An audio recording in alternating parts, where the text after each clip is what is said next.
yung pera niya. Tapos sabi niya sa akin, Gemma, tulungan mo lang ako makabawi, makabangon. Gagawin ko lahat. Tulungan mo lang ako. Para lang makapag-start siya, kailangan niya magbenta ng pusa. Kasi nagbe-breed siya. So ang ginawa ko, sinend ko sa group chat yung mga pusa niya. Kung sino yung gustong bumili. Para lang may mapang-sign up siya. Wala kami nabentang pusa agad. Pero kailangan niya na mag-start. Sabi ko, magkano kaya mo? Sige, gawan natin ng paraan, makapag-start ka na. He started. Pumupunta yan, walang pamasahe. Galing office. Biglang magme-message yan sa sekretary ko. Sasabihin niya sa sekretary ko, Miss, gusto ko pong pumunta ng office.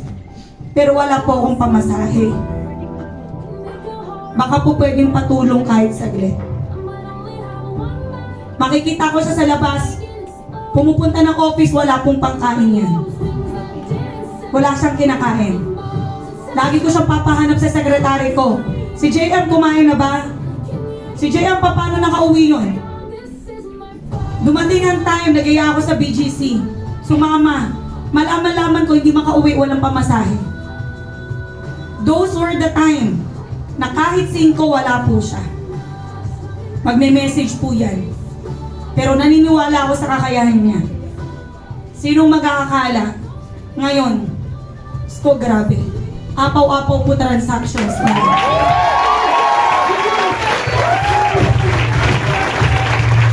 From one account na hindi niya po kayang gawa ng paraan. Ngayon po, diamond account na po.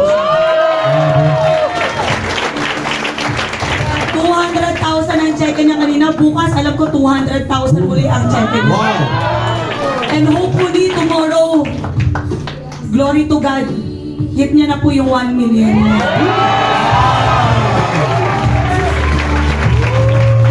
Sunod-sunod po ang mga tumeke, 100, 200,000. Lagi po magbibigay sa akin to ng message, GM, may hawak kami transaction, may hawak kami transaction. Sabi, lagi po to magbe-message araw-araw. GM, sobrang grateful ko. GM, sobra-sobra po nag-umapaw yung puso ko. Sabi ko, huwag ka lang magbabago. Sobrang layo pa na mararating mo. Huwag kang lalaki yung ulo mo. Sobrang layo pa na mararating mo. Kung ano man po yung nangyayari sa kanya ngayon, I believe he deserves it. Kasi wala pang naniniwala sa kanya nung time na yun, naniwala na siya.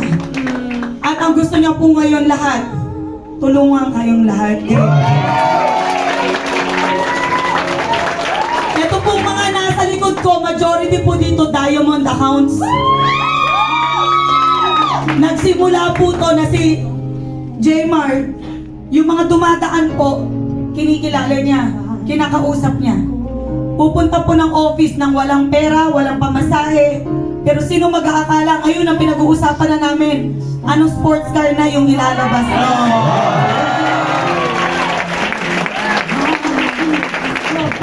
In 1 week, ang transaction nila 100 mahigit. Nagtatransact po sila ng isang araw ng halos 2 milyon. Coming from a person na walang pangkapital, walang pera, walang kahit na ano. Maski pamasahe, kailangan panggawa ng paraan. Maraming panahon, alam niyo yan, nakikisabay kung kani-kanino to. Alam niyo yan, di ba? Para lang makaraos tong taong to. Pero sino mag-aakala? Grabe pare, mag-milyon ka na.